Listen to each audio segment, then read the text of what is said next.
To the November 2020 edition of the Anthony Peake Consciousness Hour.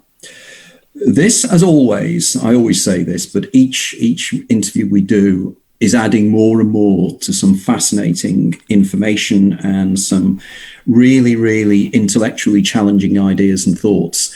And this is a particularly interesting show because it follows on from a fascinating previous show where we had another guest who was really quite fascinating in terms of some of the ideas he was putting forward. But today we're going to be moving on to an area that has long fascinated me, and it's an area I can honestly say that I know a little about, but not enough, and that's parapsychology. And today's guest is a person whose work I've known for an awful long time, Dr. Callum Cooper. Now, I'm going to be reading something here because it's important that I get the background back for him. So to just tell you a little bit about Cal. Now, Cal is a Chartered Psychologist with the British Psychological Society, the BPS, and a Fellow of the Higher Education Academy, the HEE, holding postgraduate degrees in psychology, social science, research methods and education from the University of Northampton, Sheffield Hallam University and Manchester Metropolitan University. He has a long-time association with the University of Northampton and is based there as a senior lecturer in psychology, delivering classes and conducting research in death and bereavement, positive psychology, human sexual behaviour, parapsychology and research methods. He is a member of organisations such as the Society for Psychical Research, sitting on its council and on the Survival Research Committee, a professional member of the Parapsychological Association, a Hope Studies research affiliate, University of Alberta, and of the research groups Health and Education and Behaviour Change and Exceptional Experience and Consciousness Studies, EECS, at the University of Northampton. Callum is also on the Scientific Advisory Board of the Forever Family Foundation and for the Windbridge Research Centre. He's received numerous grants and awards for his work and research, including the Eileen J. Garrett Scholarship, Parapsychology Foundation 2009, the Alex Towner Scholarship Award, the Gertrude R. Schmedler Award, Parapsychological Association 2014. In 2018, he was recognized for excellence in skeptical activism and became shortlisted for the Occam Razor Award for such work, the Skeptic Magazine and QED Con 2018.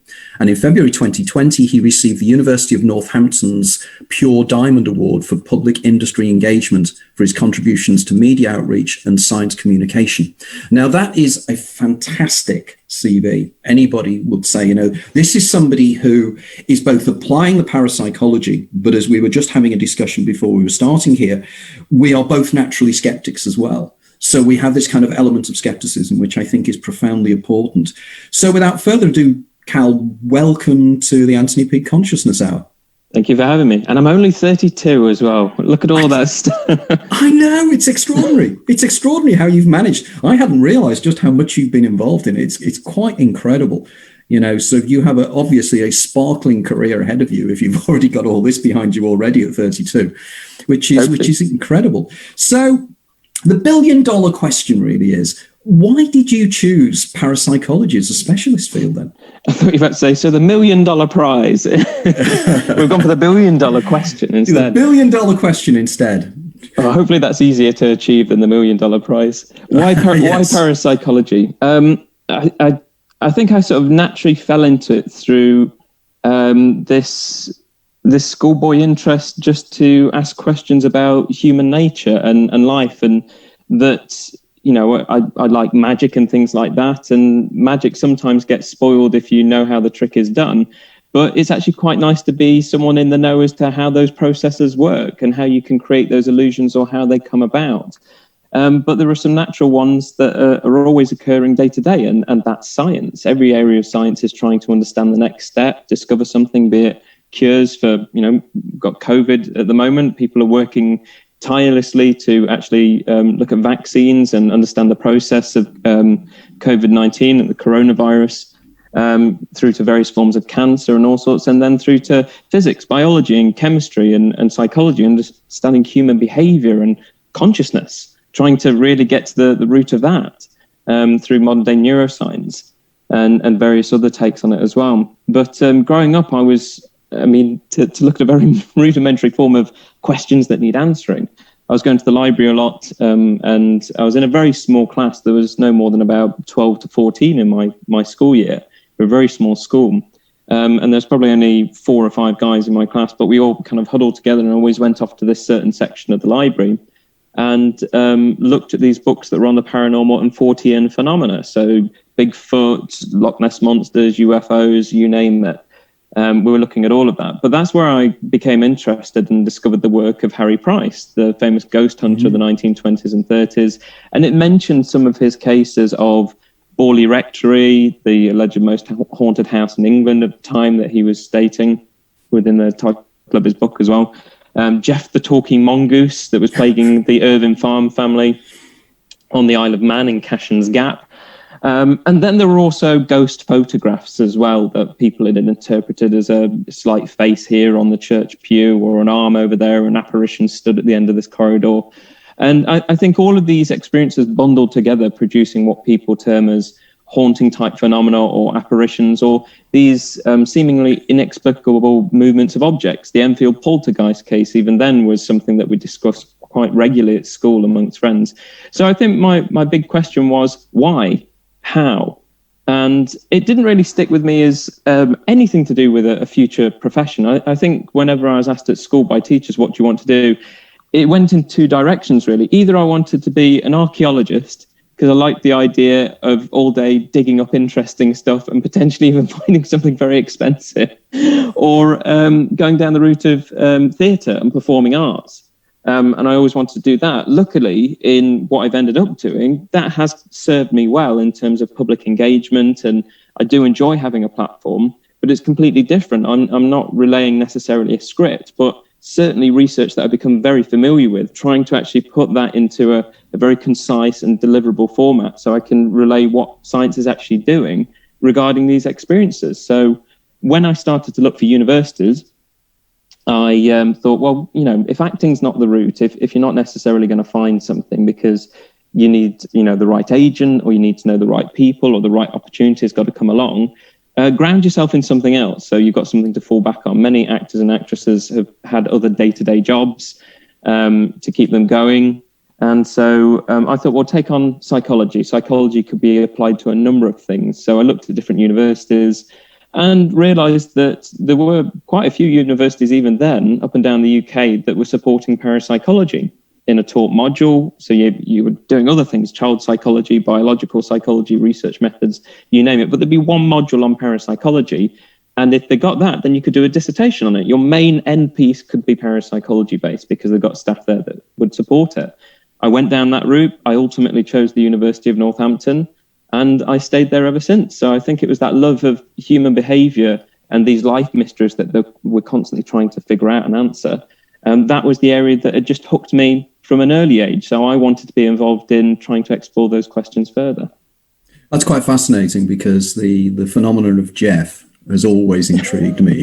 This talking mongoose, and was the young girl, or was she manifesting it in some way? I mean, there's the photographs of Jeff look slightly unbelievable, but nevertheless, it was intriguing, wasn't it, as to why this was taking place, where they were isolated, and therefore she was reacting because she was a lonely child. Was she creating a mythical friend or something? And then, of course, the Great Borley Rectory, and funnily enough, around about 40 over 45 years ago, myself and a friend took ourselves off to Borley Rectory to find it. Of course, it was burnt down many years ago. And it was quite a curious place, I think. So you and I both started with the same interests. But what was wonderful, you had the opportunity to actually then start working on it within an academic environment. So when you did that, which areas really pulled your attention? Which were the ones that you thought, this is something I really want to know more about? I think I'd have to clarify at that point. I was fortunate, really fortunate. It's a kind of dead man's boots opportunity to actually be in the position now where I'm working in it, because there are very few paid positions. You usually end up as a lecturer in psychology doing various things, and it just so happens that you might be able to dabble. But Dr. Simon Sherwood had moved to Greenwich University to do some cover work for parapsychology there, and Dr. Richard Broughton had retired, so it left a gap for me. And thankfully, Professor Chris Rose said, would you, if you're going to come and take on a PhD, would you cover some parapsychology work? And that was my main focus until I took on other duties as well. So I was very fortunate, very, very fortunate. But what interested me the most, I started out, as I said, with this interest in Harry Price. So hauntings, poltergeists, apparitions, people's beliefs and claims of experiences that lean towards potentially consciousness surviving outside of the body in some capacity. I wanted to explore that, and I think the very core of that, I started with the investigation of haunting type phenomena.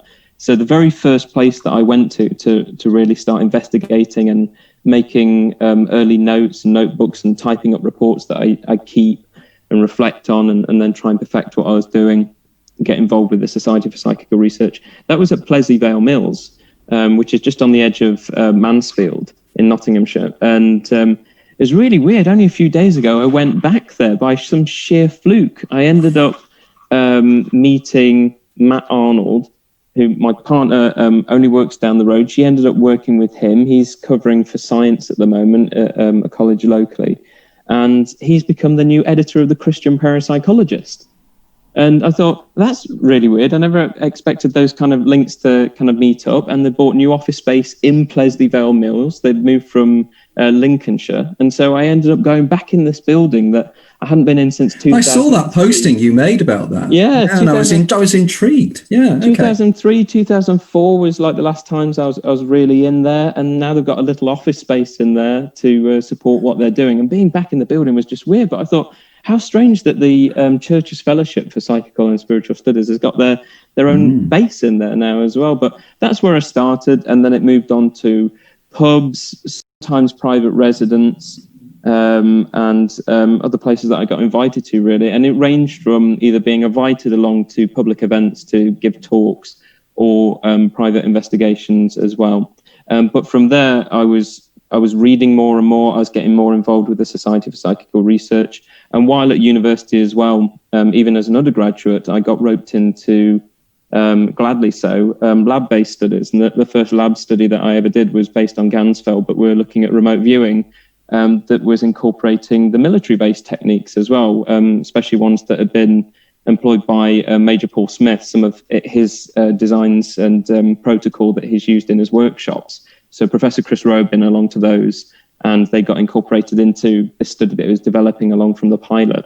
And 3 of those studies were done in total, 4 if you include the pilot, and all successful, all leaning towards Gansfeld being very successful for anyone taken off the street and said, would you like to have a go? And being, good at this remote viewing task. And in some instances, when you look at their transcripts and their drawings compared to what the target is, they were really quite fascinating, some of them. Really? So started off in hauntings, started to lean into the lab research, but I still waver between the two. But I think my heart and soul is still interested in that whole question of consciousness. Okay, well, we're all experiencing it right now, but is it limited to here? Does it actually go outside? So what do these experiences of ghosts and apparitions really mean? Did you have any experiences or any incidents when you were doing this work that made you think there's more to this than just the standard materialist reductionist model of explanation when you were doing the hauntings and such like and the poltergeist activity?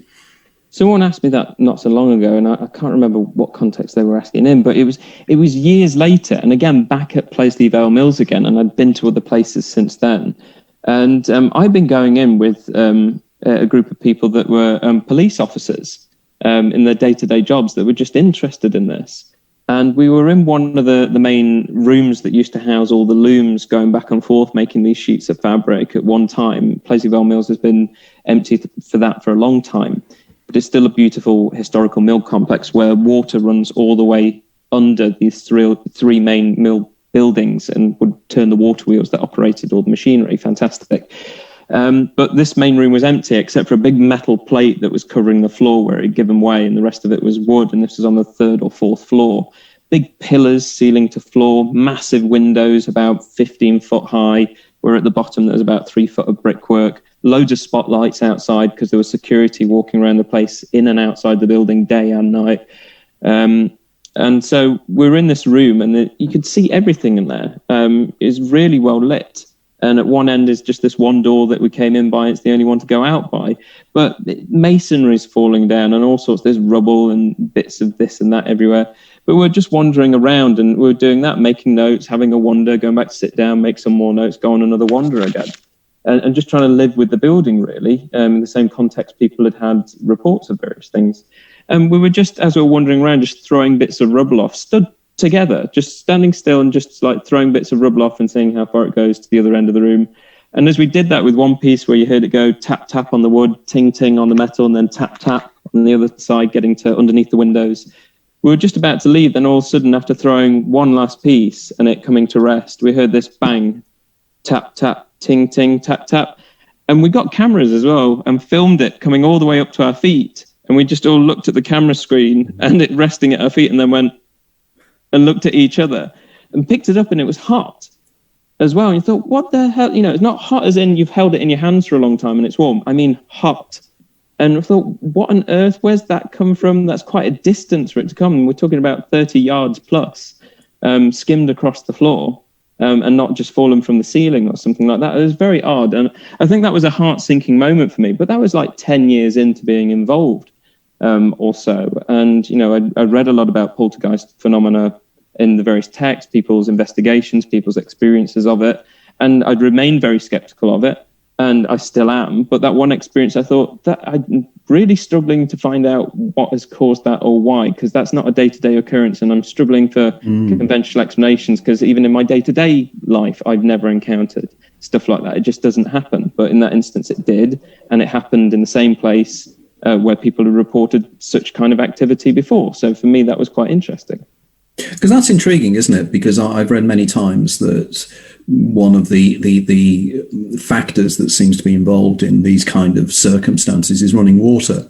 And is it in some way that the running water brings about a set of circumstances that poltergeist activity can manifest? But that idea that somehow it was hot is really intriguing, doesn't it? That really suggests that there's some kind of energy being used, which then dissipates into the object in some way.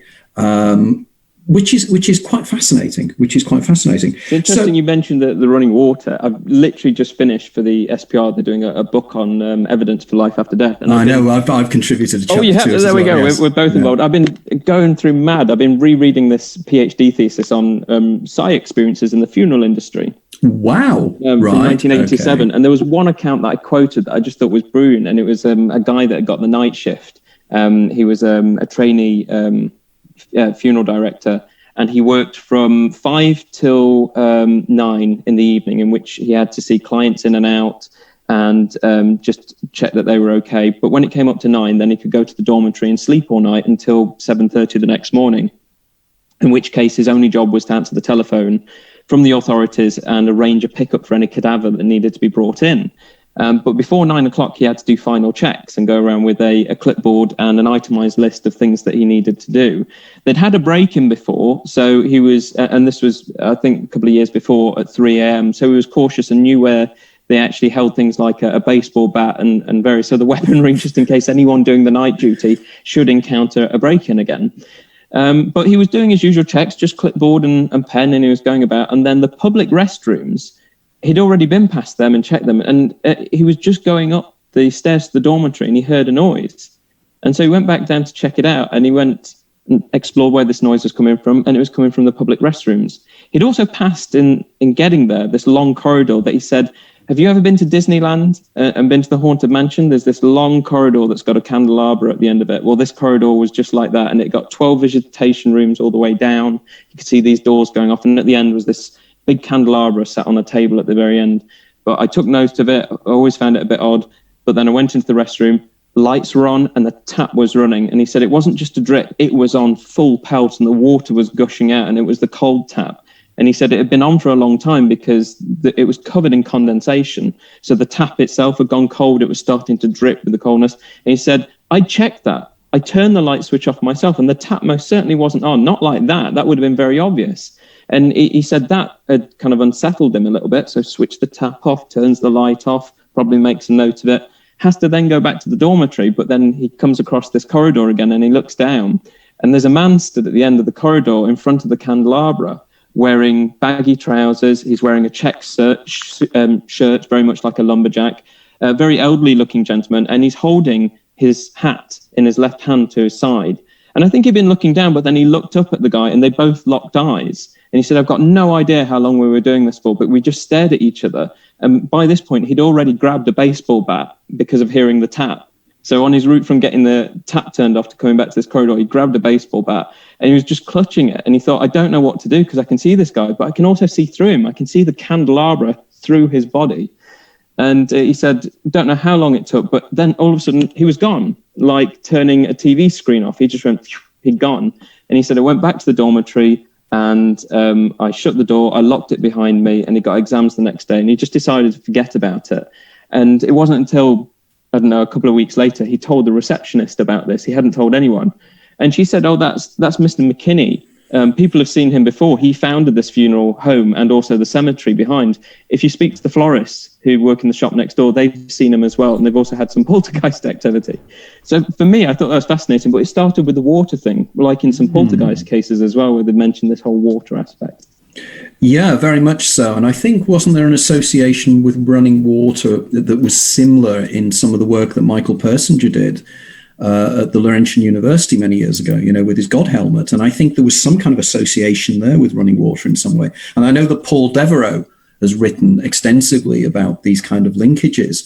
And it just seems that maybe it generates a field in some way. And in this way, I'm reminded of the work of people like John Joe McFadden and various other people about fields of consciousness almost.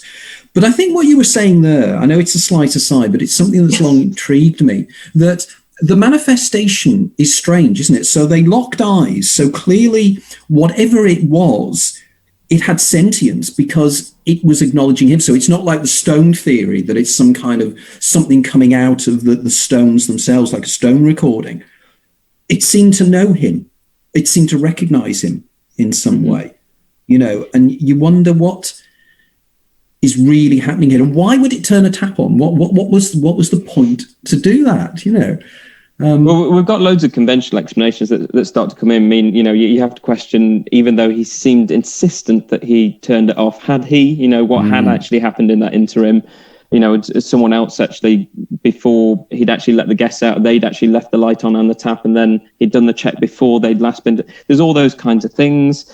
He didn't seem to be aware of this previous owner or what they looked like. So the fact that he could describe them in detail was quite interesting. He clearly already felt a bit eerie about that particular corridor and associated it with a haunted mansion at Disneyland. Yeah. So maybe there's that expectation to actually see something at the end of the corridor as well.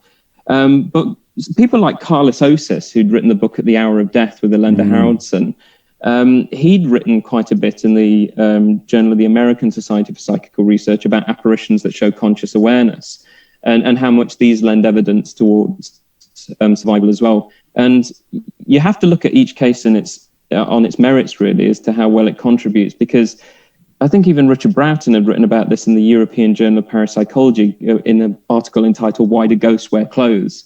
And he was talking about essentially our memory and our assumption of how things should be, potentially filling in the gaps of what we're seeing. A lot of the early thoughts of the founders of the Society for Psychical Research, when you look at what they're writing, they weren't overly keen on the idea of survival. They were more so thinking that apparitions might just be a mental projection, a hallucination that we're passing on to others, and therefore you could rule out the whole prospect of survival. But we still have this interesting phenomena of very distinct apparitions that you could potentially pass on to other people, even just by group suggestion, but still a very powerful experience that stays with people, that they find more compelling than any other type of hallucination that they might have as well. So there's all these different things. I say in my chapter on this, there is no sweeping one-size-fits-all explanation for why people have these experiences, because there are various types of apparitions, various types of haunting experiences, and you've got to look at the case and, okay, who had it? What were the circumstances? What did you experience? What did others experience? And as you say, those extra characteristics of, well, I saw recognition with the apparition. It saw me. I saw it. Well, great. You're seeing an interaction, not a complete ignoring of your presence. And it just walked down the corridor, and it didn't matter how much you shouted it. Oi, come back here. It just carried on walking. There's all those different kinds. So there's a variety of conventional explanations, possible psychological explanations. And if we've ruled out as many of those as we can, there could be other explanations that we're just not yet aware of. It's one of the things that, as you probably know from my latest book, The Invisible Universe, I'm coming up with this concept of the egregorial, the idea that, it's almost like a tulpa, and our expectations seem to manifest it in some way, but there seems to be independence of the manifestation. So to say that it's just mind created, and of course, when we talk about mind created, we start talking then applying quantum physics and the collapse of the wave function and everything else, and the whole point of the relationship between consciousness and reality. But this dovetails perfectly into the next section that I really want to talk to you about, because these things may be brain created in one way or another, but I think after death communications are something quite different, because here we're getting information that the witness doesn't have, that they then discover. And I'd like you to tell me a little, because it really is intriguing me. This is an area that's fascinated me. I wrote a book with Irvin Laszlo about 7 or 8 years ago, where it was one of the areas that I wrote about was the idea of after-death communications and everything else, and what is taking place here, the caffeine case and various other classics. But what's your take on it? Where are you at in terms of this? I picked this up with my first PhD, looking at the after-death communication and also the positive benefits of having them as well. So it was very much a sort of thanatology or thanatological study. So the study of death, dying and bereavement, looking at everything to do with loss and how it impacts us. But then there's this side effect. There's a side effect of people having sense of presence phenomena through to dreaming of the dead, and then all these other experiences, the apparitions, the poltergeist, the smells, the touch, the taste, and symbolic things. There's a whole host of different experiences people could have. And so I was looking at that, and it was all based on quite a big historical background. So again, the SPR were famous for really initiating this. Before them, people in spiritualism had been writing about these experiences, people dreaming of the dead and having experiences close to the point of death, at the point of death, and then afterwards. But it was the SPR that started to do formal studies of it. That first showed up in their book, Phantasms of the Living, which came out in 1886, a 2-volume piece, a massive collection of all these cases, even showing what a large body of reports there are for apparitions of living people, phantasms of the living. And then they did a follow-up study that was called the Report on the Census of Hallucinations, which came out in volume 10 of their proceedings.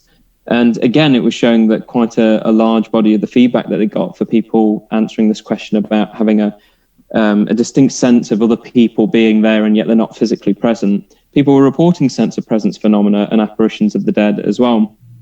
And then they started taking this data and breaking it down even more. So Frederick Myers and Edmund Gurney, they did a paper on apparitions that occur soon after death and looked at what's the incident like. They saw that there was a quick peak at the point of someone dying, certainly at the point of death. And there's been a lot written on that. So William Barrett, Deathbed Visions, Peter Fenwick, The Art of Dying.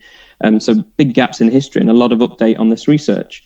But it was there. The SPR had been documenting it. They've been doing it formally. Very well-noted scholars doing it. Very thorough research. And it wasn't until the 1950s you start to get textbooks on death, dying and bereavement giving maybe 1 or 2 lines of a mention to that, oh, by the way, the bereaved sometimes report a sense of presence phenomena, and then that's it. It's moved to one side. All the other outcomes of bereavement are mentioned. It wasn't until a GP in Northern Wales called William Dewi Rees, so Dewi being the Welsh equivalent name for David. He was known as Dewi Rees. He was very unusual in the fact that even though he was a GP and he'd spent a lot of his time, he'd worked in Canada and then also in rural Wales, he was obsessed with research and he wanted to be noted as a researcher even though he was working as a GP. So he'd already got his qualifications to be titled as doctor in his GP capacity, but he was publishing papers in the Journal of Thanatology, the British Medical Journal, and it was mainly on rural tractor incident fatalities and negative outcomes of bereavement and what they are.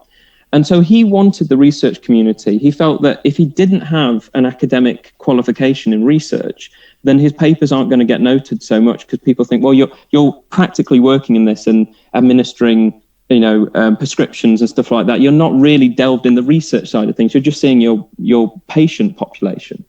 And so he went back to King's College London and did an MD. And he wanted it to be grounded within medicine, but the closest he could get was overlap, because they thought, well, for bereavement, it's more so psychology, but we could put a spin and argue that it's psychiatry. So it's still an MD. He's got his medical doctorate in psychiatry.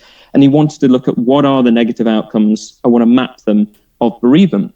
And he interviewed 293 widows and widowers. And it wasn't until he got to the end of doing this that a few of those people that he'd been interviewing, they said, oh yeah, and after he died, I still felt his presence around the house now and then. And he thought, oh, light bulb moment. Has anyone else mentioned this? And so he had to go back to his population that had come from, these were his patients as well. So he'd already got participants to hand, re-interviewed them and asked them directly, have you ever had a sense of presence of that person or anyone else? And over half of them, just over half of them, said that they had. And so he completely changed what his research question was for the thesis and focused on it. It was called The Hallucinations of Widowhood, his thesis, and looked at how beneficial they are. Vast majority of people found them beneficial. A few people found them scary, and even if they did, it was because it took them by surprise to suddenly see an apparition standing in the corner or feeling someone stood behind them. But later on, they all took it as a positive. And because of this, he instantly, in the same year of graduating, 1971, had that paper published in the British Medical Journal. And so that changed medical professionals' opinion, not on the whole, but certainly a lot of them, their opinion towards this, that it's a very common experience, it's very helpful for people. And yet the SPR, they're the ones that did it first. They're the ones that get the credit for recognizing such a large body of people do have these experiences. He even referenced this kind of work within his work. He was tipping his hat to it, but he still had to publish within his own field. He was trying to aim it there and get the recognition. But because of him, that was the grounding work. So about 15 or so other doctorates, including mine, have progressed from his, looking at different angles of this. And so that's where I started out. I particularly looked at the fact that a lot of people said these experiences give them hope. So I looked at the psychology of hope and how this is about goal attainment and striving forward. So what did people mean in that sense? And I said, well, when they're at this period of feeling at a complete loss, hope drives them forward. It facilitates the gap of loss. And so this experience suggests to them a few things. One, they're still around me. They're watching over me, which is a very comforting thing. I have this continued spiritual bond with them. But in the long run, when I die, I've got a win-neutral situation. There's no lose. Either my experiences confirm there's something more, and when I die, I will be reunited with them in some capacity, or I'm dead and gone. And if I'm dead and gone and it's a complete void, I won't know about it. So I've not lost out at all. And so there was that. So I used a hope scale, the Nowotny hope scale that's used in times of negativity and disaster. And it asks all sorts of things, such as, are you a competitive person? In times of despair, do you turn to scripture? And all sorts of things, from sport to religion. And we reworded it to talk about these experiences. For a group of people, 50 of them that had a bereavement but never had these experiences, they'd had quite a big statistically significant drop in hope following loss. For the group that had had loss but these experiences, they dropped, but not to a statistically significant level, suggesting that these were acting as a bit of a buffer to the negativity of loss. So I went down that route, looking at the health benefits of it and the well-being side. But the most recent thing that we've written on for this book, again, I've got two chapters, this funeral one and one on ADCs with Chris Rowe and Evelyn Alessa. With Evelyn. With Evelyn as well. And some of David Lorimer's input as well. He's part of our core team. In fact, just here, actually, I've got so many books to hang because I'm writing on it. We brought these out. They're in the SPR library and other places, but we did a summary booklet. Our names are at the bottom there, but we did one on the research findings, which is the statistical overview of everything that we did, and then another one highlighting some of the cases as well. But we are starting to publish this, so it'll be more regularly available, but these booklets are. We had over 1,000 respondents to a questionnaire that took about 40 minutes to fill in. It was so in detail about smelling the dead, hearing the dead, feeling the dead, seeing the dead, dreaming the dead. And then also, have you ever had an out-of-body experience and a death experience? That so many questions and a lot of qualitative feedback as well. And that's the main thing that would push forward. Dewi Rees did the biggest survey of this, really, with that 293 participants. There are a lot of popular books like Guggenheim and Guggenheim with Hello from Heaven, where they'd, not necessarily in an academic capacity, but certainly an independent study, they gathered loads of accounts, and a few other books have, but a formal academic study, this is massive. And this is going to be about 10 years worth of data or so to actually then take one aspect, write it up, find out what's going on, get that published, take another aspect out, write it up. So we're there, and it will cover all sorts from what are the health benefits of these experiences through to these pressing questions that you mentioned of, well, what suggests survival? What about when a group of people have this experience? What about when it delivers information that that person shouldn't know about? They're all there. So they'll either go off to parapsychology journals, where that's of interest to them, or go off to death, dying and bereavement, nursing-based journals, medical journals, where those kinds of outputs are beneficial there. So we're spreading it out as much as we can. Wow, because here it reminds me a little bit, because I mean, Evelyn Alassa Valorano is somebody I've known for many, many years, a wonderful lady. And also I'm reminded of the work here to a degree of Penny Satori, who has been a previous guest on this program as well. And of course, Penny's latest book is about the therapeutic aspects of near-death experiences.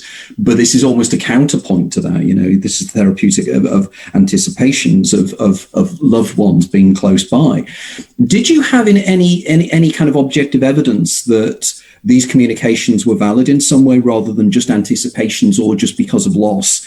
Were there any cases that, you know, led you to believe that probably there was some form of post-mortem communication taking place here?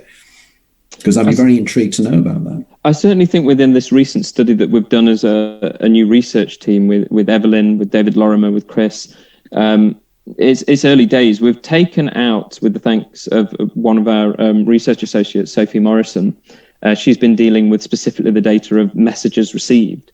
And we've extracted some of the more interesting and compelling ones where, you know, they may get something that they didn't seemingly know about within the message that's brought to them. And they're quoted within this chapter.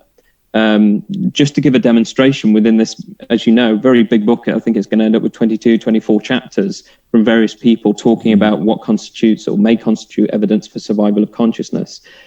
We need to look at those further, because it's this now, the messages received. That's one of our first papers that we're just currently finishing up on, besides one that I'm doing on these collective cases as well, where a group of people may be witness to either the sense of presence through to apparitions.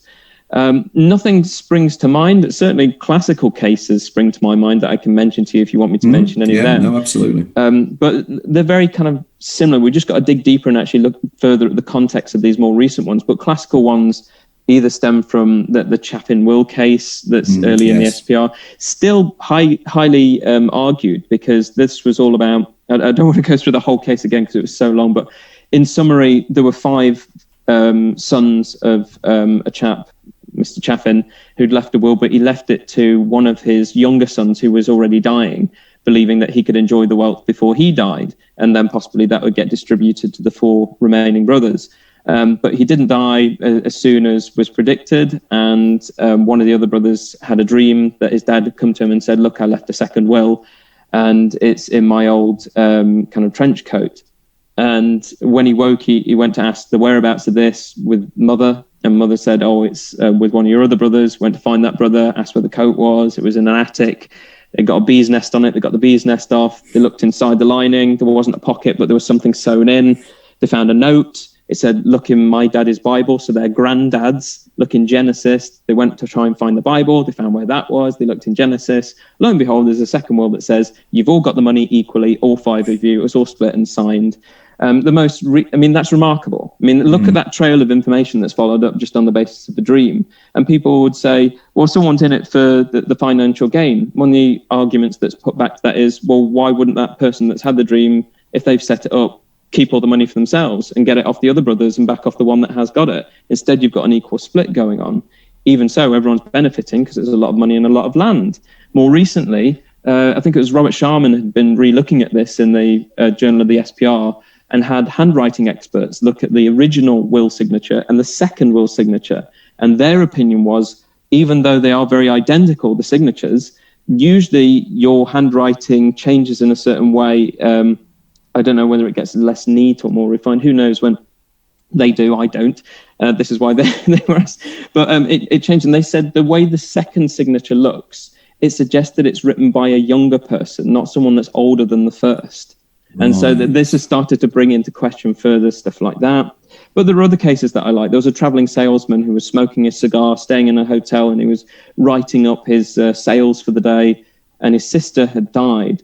And he just felt this sense of presence, and he turned round, noting that his cigar is still lit, he's smoking it, the ink is still wet on the page, and he turns round, and she sat on the bed not more than 4 feet away from him. And she's so detailed, he can see the blemishes on her skin and the creases, any sweat droplets on her forehead. Hair looked perfect. She's glowing. She's immaculate. But notice a fresh cut on her cheek, a scar, and she just disappears. And he's so taken back by the experience, he instantly goes home to tell his family. His father mocks the experience as he expected his father would. He said he was of that mindset. But his mother shrieked and stood up and dropped a teacup or something like that, absolutely shocked by what he's just said. And they all turned to her and said, well, why is this so surprising to you? And she said she'd been to potentially the Chapel of Rest to go and do, as she called it, the last kind act. And she combed her daughter's hair and sorted out her clothing. And she was putting makeup on her. And by accident, with tweezers or whatever, she scratched her cheek. And she'd made a mark that she had to cover up. And she said, I thought no one would ever know, because of then covering the lid, and that's it. No one's ever going to see her again. But in this apparitional experience, he sees her, but notes this very distinct scratch on her cheek and has no idea what that means or what it relates to. That is fascinating upon so many different levels, isn't it? Yes. The implications of that. Staggering. The Chaffin case fascinated me, and I had a good 5 or 6 pages on it, and I thought it was a very, very powerful argument. But if Bob has looked into it in terms of the signatures, but that shows, doesn't it, how important it is to be applying Occam's razor to these things and not taking them at face value, but turning around and saying, well, we need to analyze this more, because as Marcello Truzzi said many years ago, extraordinary claims need extraordinary proofs. And this is exactly what clearly you're trying to do here, which is wonderful. Now, one of the areas that you've written about in the past always has fascinated me, and I've always wanted to talk to you about, and I've got the golden opportunity to do so here, is telephone calls from the dead, which, I have that book. You wrote that with Tony Parsons, was it, I think? Was it? No, that was... You're thinking of Paracoustics, and that was edited with Steve Parsons. Steve Parsons. But there is a chapter in there on the telephone anomalies. Oh, right, okay. But Telephone Calls from the Dead itself was just a single-authored book. It was the first kind of major piece that I did. Right, okay. And I'd done a few articles beforehand, but then I spent about a year just really going for it, trying to find. It felt like I took a year off, but I was still in the middle of doing my master's degree, and I was finding every bit of articles, reports, other papers that I could find, even book reviews of the original book, Phone Calls from the Dead by D. Scott Rogan and Raymond Bellis, just to get other people's opinion on what they thought of this alleged phenomena. And what did you come to the conclusion? What did you decide? I don't think I came to any distinct conclusion, except for out of the 50 cases that I analysed, there were 2 or 3 that I thought, well, that's interesting. That just raises more questions than answers. Whereas the rest, if you wanted to apply Occam's razor, and I mentioned this in a paper I wrote on them for the Australian Journal of Parapsychology. I've forgotten what I titled it, but it was regarding telephone calls and text messages. It came out in 2010. And I talked about Occam's razor, and we're going through this process of looking for the most conventional explanation. It's more likely to fit the bill than taking too many steps forward. I just showed that, a lot relate to and potentially an auditory form of pareidolia. Yes. Like David Ellis had mentioned with his mediumship of the tape recorder when he was trying to further the work of Konstantin Raudover and look at what was going on there. But we also have a lot of the time single witnesses that are recently bereaved. And so, have they, a number of things, have they picked up the telephone and it's a cold caller, it's a double glazing sales company or something like that. And they have what Robert Baker called in his book, Hidden Voices, intentional amnesia.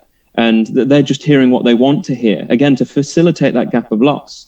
Or what if it's just an innocent phone call? You've lost a child and you get a phone call from someone that's just put 1 digit wrong. And we're going back to telephone boxes here and having your 10 or 20p to call home from the swimming baths or something like that. And, someone just answers or starts their phone conversation with mum, dad, and that person on the other end of the line is bereft. How many people are called mum and dad? But then they're distraught and crying. The person that's made the call thinks that's a bit odd and puts the phone down, doesn't apologise. And so the call isn't explained, but for the receiver of the call, they've had this remarkable call from the dead.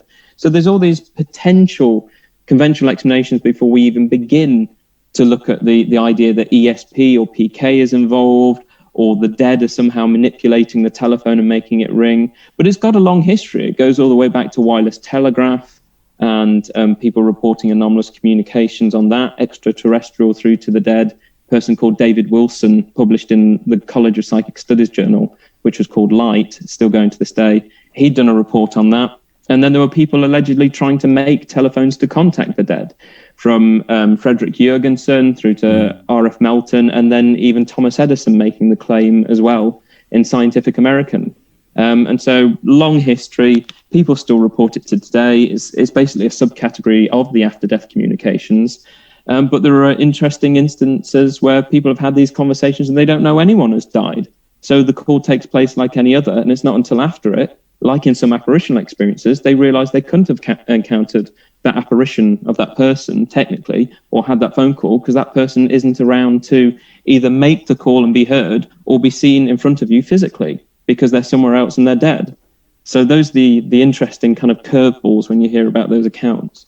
Yeah, I think what fascinates me about these is the way in which it seems that modern technology is being applied in some way, from the EVP phenomenon onwards and the Rowdy work and everything else. But we seem to be now moving into this idea of other forms of communication. And I've heard on 2 or 3 occasions now the way in which computers are being used to communicate in some way. And there is an associate of mine that's doing some research on this at the moment, the idea of how communication is taking place. So it is very, very intriguing. And again, I think we could have a whole program on just discussing that, yes. But we need to move on, because one of the things that you have also been involved with, which I think is very, very interesting, is flotation tanks and the work you're doing on that. So can you tell us a little bit about that?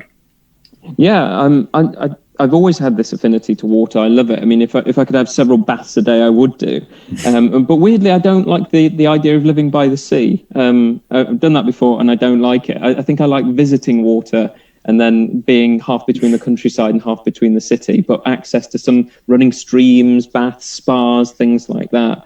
Even though I like a stroll on the sea, it's really weird that I don't like being there for too long. But I had been to so many SPR conferences by that point, and the Gansfeld was so well known. So I've already mentioned that in this show, but this is people lying down in a reclining chair in a big metal chamber in a university with a soundproof door and usually soundproof walls, usually a darkened room, and then they have eye shields on that are like half ping pong balls. You look through them and there'll be a red light beaming down that gives a sort of pink haze to your vision. You've got headphones in, and you get a relaxation tape of how to stretch your arms and legs and release and just let all that tension go. And then you hear static.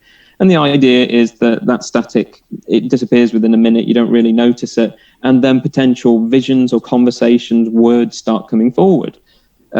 People had talked about the idea jokingly at these conferences about, why didn't you get a flotation tank at the university? Ha, ha, ha, that would be so much fun. But I thought, why is this so amusing? Why are you putting it in a context that it's silly or something like that? I wasn't quite sure what they were getting at. But there are problems with it. I mean, you would need a whole room dedicated to it if you've got one of the big tanks that costs about £20,000 or more. You need someone constantly there to maintain it. It needs to be kitted out for the fact that it's going to be quite a humid room. You need shower facilities. You need to also justify why you just need that as well for one particular topic. So it's better to try and come up with excuses. You could use it for a number of topics. And so I just thought, well, what has anyone done? Why have we mentioned this? And when you turn to a lot of media, it suggests that we have done. So there was the film The Mindbenders, 1962 or 63, with Mary Ure and Dirk Bogarde. Mary Ure being one of the wives of Robert Shaw from Jaws. There's another water association. Right. But they were talking about sensory deprivation and floating and what happens to people's consciousness when they're floating in water. In this film, they were suspended within a massive tank. And then it went through to the film Altered States in 1980, which, again, in the process of the film, develops how they use the tank. And then we also have series such as Fringe, which was sort of parapsychologists working on a university campus, but at the same time in league with the FBI. And so it was like a crossover between the X-Files meets parapsychology and meets university life. Very wacky, and also talking about multiverse theory and things like that. And then also the BBC Scotland series, Sea of Souls, as well, which was a fictional university called Clyde University. Bill Patterson was the main parapsychologist that led the department. And I think by series 3, they just said, oh, maybe we should try sensory deprivation. Didn't you know we've got a flotation tank in the basement of the university? Oh, some people knew about it. And they go and start using it all of a sudden by series 3. But we've never actually done that. There isn't any known university that does parapsychology that has one.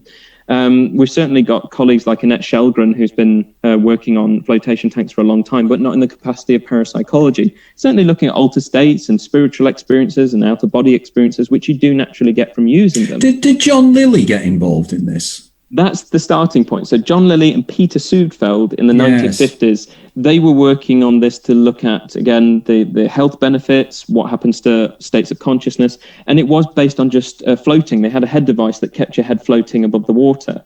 As they developed it, then magnesium sulfate came in. They started using that, about 53%. Why did they use magnesium sulfate then? What was the because it allows you any shape, weight, size, you can float. It doesn't require using floating equipment to hold the head up. Even if you fell asleep, it would keep the head buoyant, because usually you've got the water around here.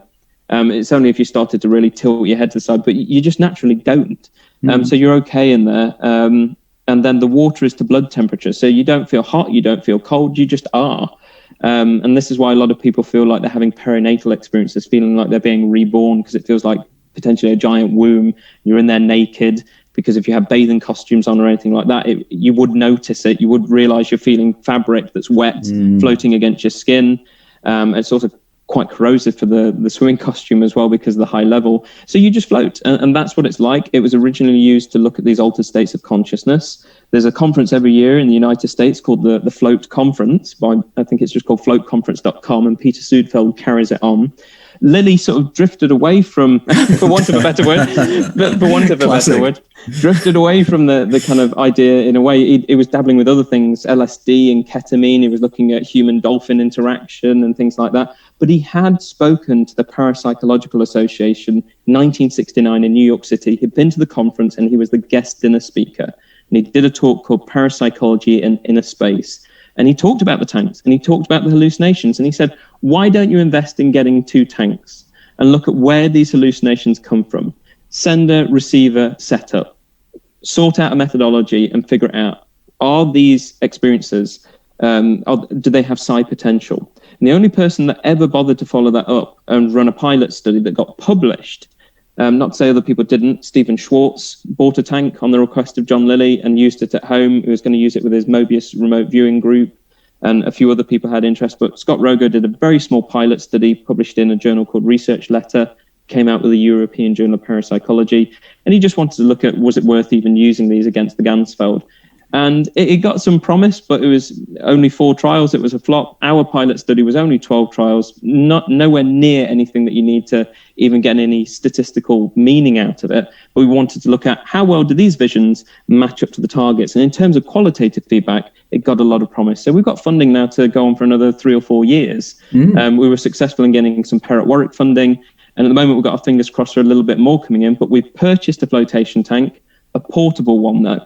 So we can set it up in the sports facility, buy the showers whenever we want to use it for 2 or 3 weeks. And when we're done, we deassemble it, get rid of the water, and we can pack it away again.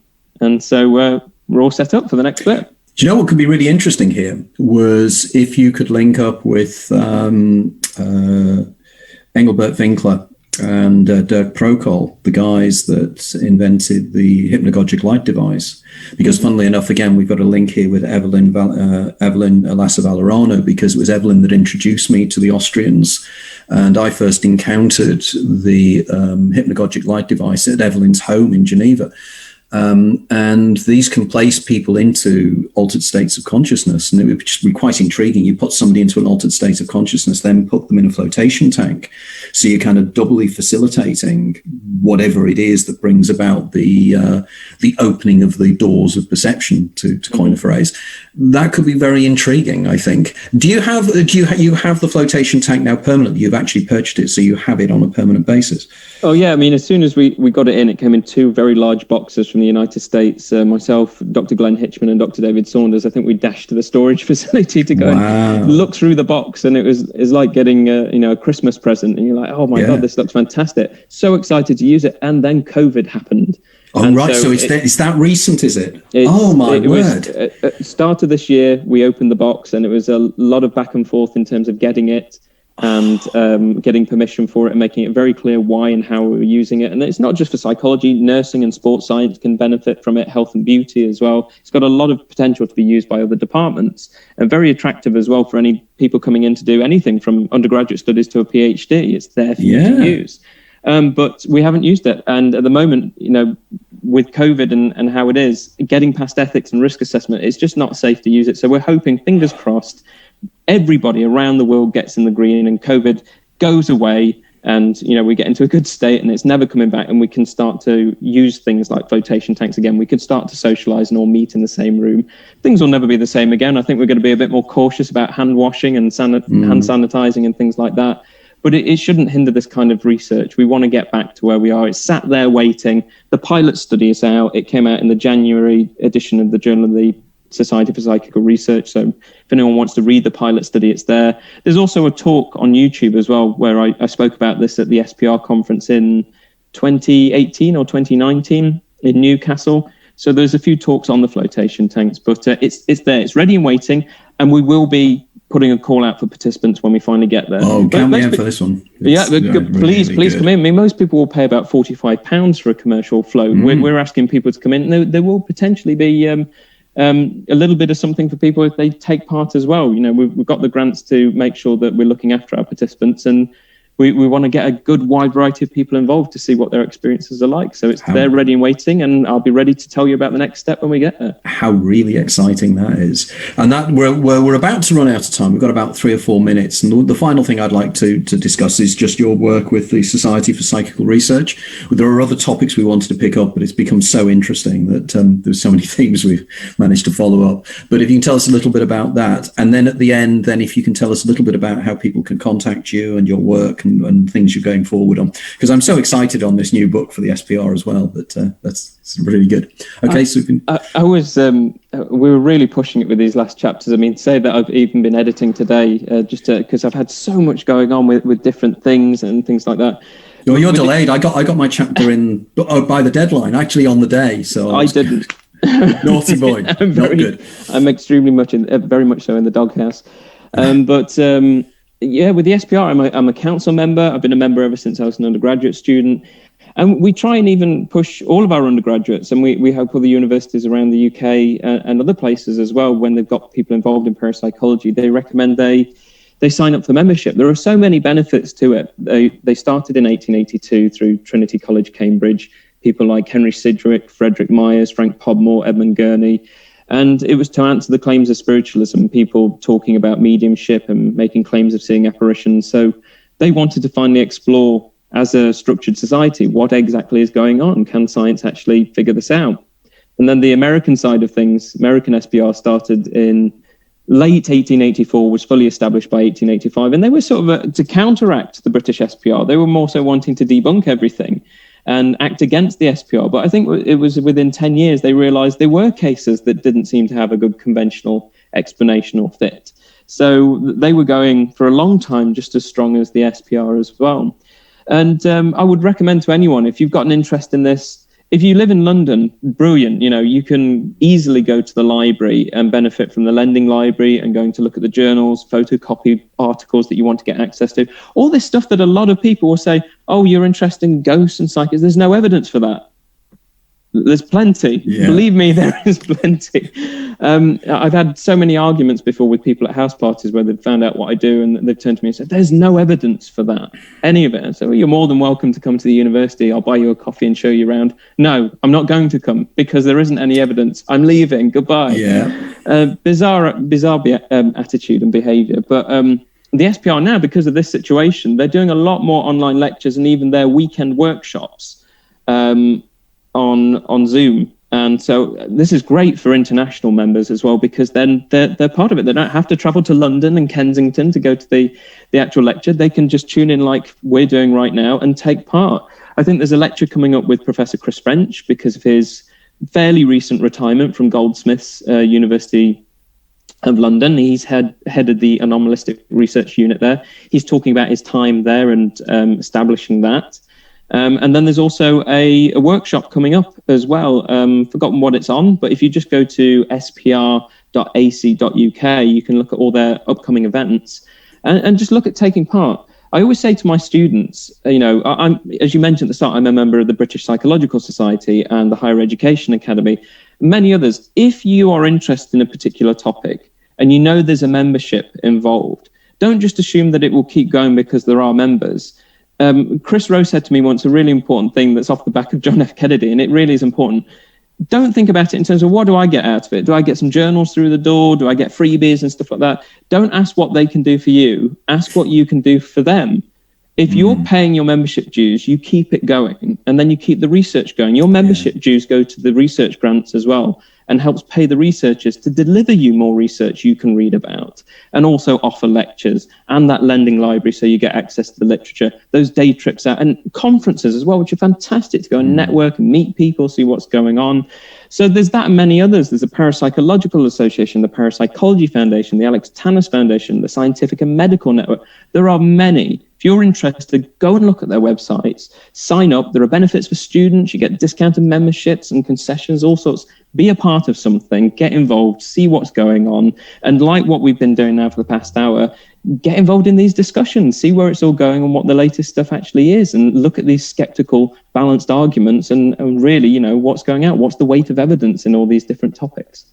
That is so important. That was from the heart, and that is so important. And I can really back up with that. I mean, because the SPR, I've been a member now for many, many years, and I find it absolutely wonderful. And as you said, we still need it. It's very, very important. And it's really great that there's young academics like you getting involved in it as well, because, there's a heritage there, there's rationality, there's skepticism, there's very powerful thoughts going on here as well.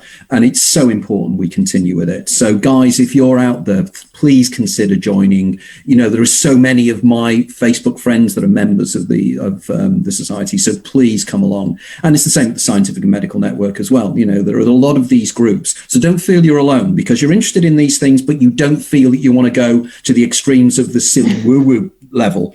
There are scientists working on this, and we are trying to push the envelope because we need to understand. And the way we can understand is by applying science, rationality, statistics, and everything else, which is what Cal is doing as well. So Cal, that was absolutely terrific. Thank you so much. I was looking forward to it, and it was everything and more. One of the things I'm hoping to try and do in the next few months is to try and get us all together. Maybe the major people that have been involved in the previous shows, and get us together and have some kind of online conference if we can, or a conference in consensual reality if we could have that, and we can work on that, we can discuss that. So thank you very much for your time, and everybody, thank you for listening in. I have no idea whether this has worked okay on Facebook, because sadly, and it was tragic that my producer died tragically in the summer. So it means I have to do this on my own, which means I have to keep an eye on everything as it's happening and do all the technical stuff as well. But I try to do my best as I can. Okay, thank you very much. And I'll see you all next month. And again, thank you, Cal, for being involved. Thank you. Great. Thank you very much.